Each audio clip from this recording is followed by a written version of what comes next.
focus on the preparation this week, which we have done. We're playing a real good team, a team we're familiar with, the head coach I'm real familiar with, and you're in a single elimination tournament, and so that's kind of where the focus has really been, and you go from there. I mean, we've been the 2 seed before with 10 wins, in 06, and look, we sat starters in week 16 that year, which is unusual, and then twice we've been this seed with 13, and it's just the way our league is. You had 2 guys, 2 special teams guys make the All-Pro team. They were undrafted free agents the last 2 years. How kind of unique is that? Look, I would say this, when I read that list, which was probably after you guys got it, but when I read that list, I was happy for a handful of players that obviously, I felt probably should have been on the Pro Bowl roster, and yet this is a little bit more elite team. And so, all those guys we were happy for. We read the players before practice, and they're guys that are deserving and have played well for us. And so to have 2 guys undrafted is, look, that's like gold. Glad they're on our team. So one of those guys was Demario Davis. I mean, what about the way he's fit in and just really? Absolutely. Look, he's been a great free agent acquisition for us. He's a real good teammate, a good football player, and I think he's gotten better and better even since he's been here. His leadership as a captain is important. He's one of those players. Ryan Ramczyk's one of those players that is just excited to see those guys recognized for the season they've had. Sean, are these the best special teams overall y'all have? Punting, kicking? Well, look, our return game has been really good, and part of that's the returner. I think Darren and Phil and those guys have done a really good job. I felt like that tide switched for us a little bit, a year and a half ago when Mike came in, and then you add the returner to it. That's been encouraging. And look, I mean there's certain games where that's the difference. That's the difference in Seattle to start the game, on the road in a tough environment, up 7-0, and not having played an offensive snap. So hopefully we can continue that. I know Darren and those guys have worked hard each week with the specific plan. Our penalties are down now.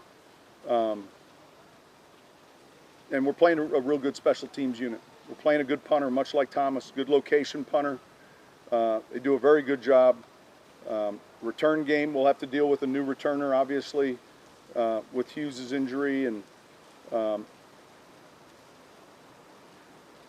And generally when you're looking at these final teams, that they're all probably pretty good statistically if you look at the kicking game, because I think it's important.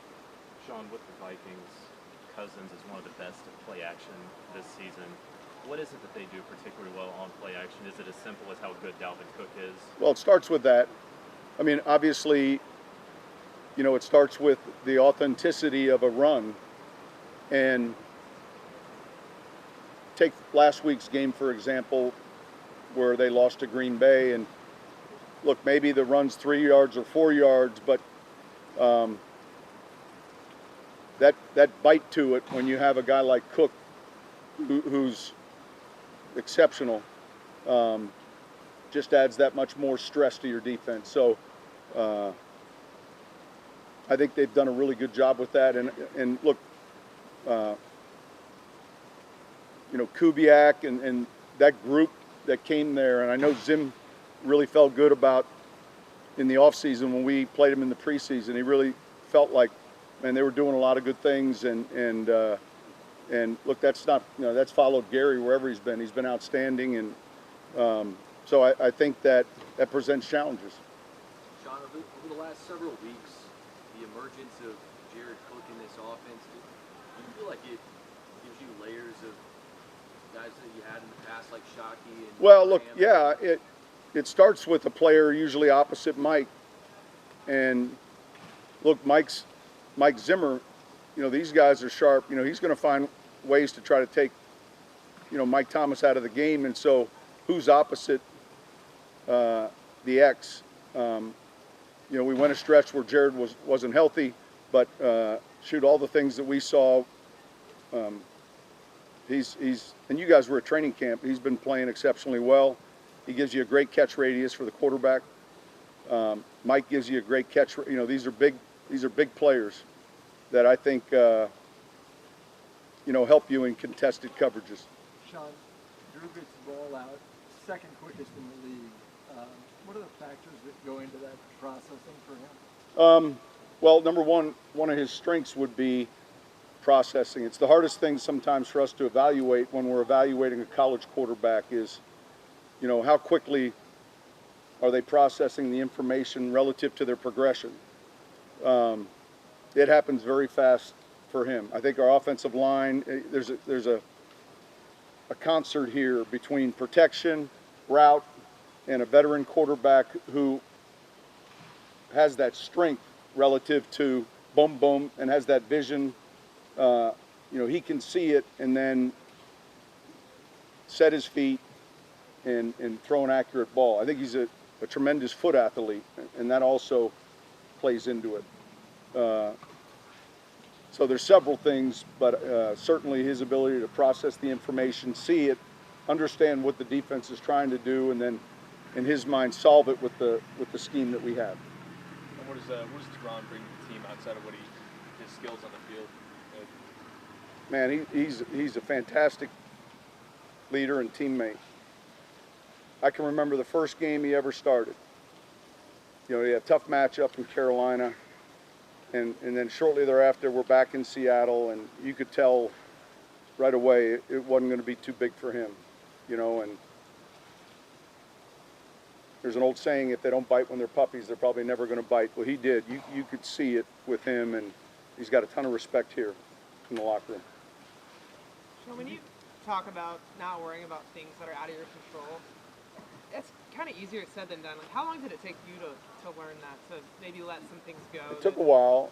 Look, I certainly wasn't, it wasn't a strength of mine in 06, 7, or 8. I think over time you begin to really focus on your energy, your battery life, for instance, and so I think that's come from experience. I was about to ask, does that come from experience or just having your teams be good and you're able to? No, listen, because I guarantee in 09 I spent wasted time on stuff that you just begin to understand, hey, there's certain things that you're not going to be able to control. Here's where the landmines are. Here's where they are, all right? And now go win because no one else really cares where they are. And so, I just think that comes through, for me, it's come through the years. But I definitely think it wasn't a strength early on.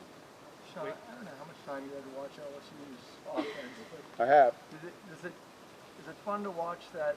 Man. It's so reminiscent of. Well, it's hard for me to TV copy it always, but we see certain things that we're doing, and the one thing that's changed in 5 years in our league, your coach's tape per se is in a system that was available for the other 32 or 31 teams. And so if I wanted to right now, I could go look at any team in the league and pull up third down, red zone, game tape if I wanted to. And so when you were coaching at the college level, which I was, then you'd make these campus visits to the pro teams and get in the room and watch these teams or the way you want to watch pro tape. But it's available now. In other words, it's available, and I'm sure almost every college then pays the subscription and then has that so they can look at defense, offense. They can, all of that is available. And then look, when Joe went there, he had the experience being here, and I'm not sure of the whole dynamic relative to how they install, but I know when I watch them on TV, and that's what I've seen, they've just had such good balance. You know, they're running the ball well.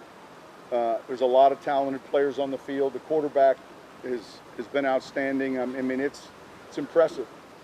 So look, we're their biggest fans. We're excited for them, and you know, it's a good time to be a football fan in Louisiana. Sean, do you take some pride in your offense being emulated and Well, having that look, kind of success? I think I don't know the whole dynamic there, and so I get sometimes, you know, even for Joe, I'm like, you know, the last thing I told Joe was he was making a mistake. So so much for what I know. But look, I'm excited certainly for Ed and their staff, and that team it's been really impressive. Sean, the other Cam Jordan was talking about the maturation of your secondary, the guys, you know, a couple of years ago, how they were rookies and playing, you know, big games, and how now, 3 years later, how they're just so different. From your perspective, what have you seen in the growth of so many of those guys? Look, it started with that draft class a few years ago, and you know, when you're adding players like Lattimore and you're adding players,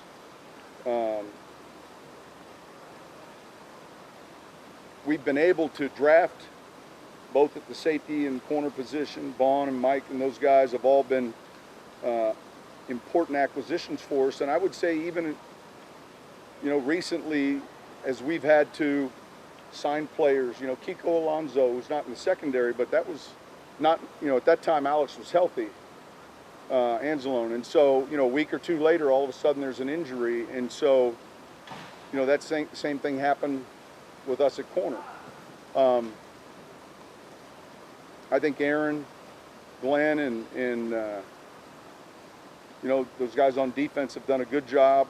There's been, you know, like every team, there's some moving pieces when guys get hurt. We've had a few different guys playing nickel. You know, a guy like Patrick Robinson comes back off the injury and has really played some solid downs for us. PJ, the same way.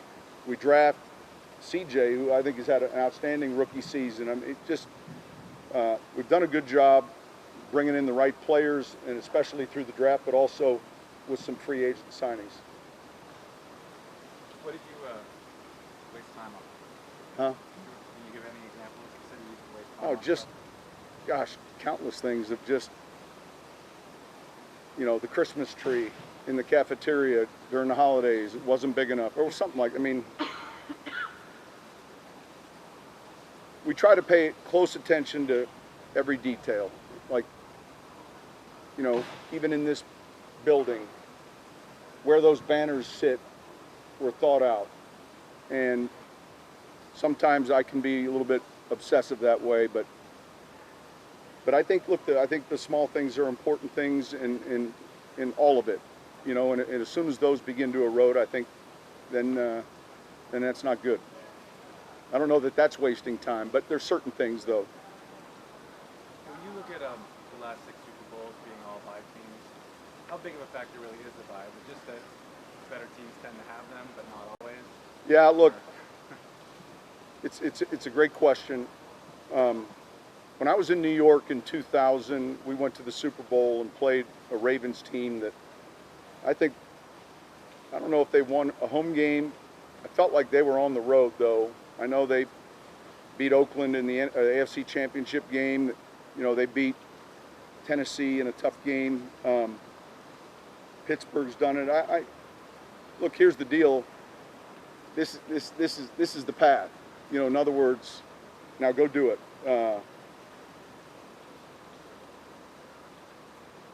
I would say more than the week off and the rest, it's generally because a real good team has put themselves at 1 or 2.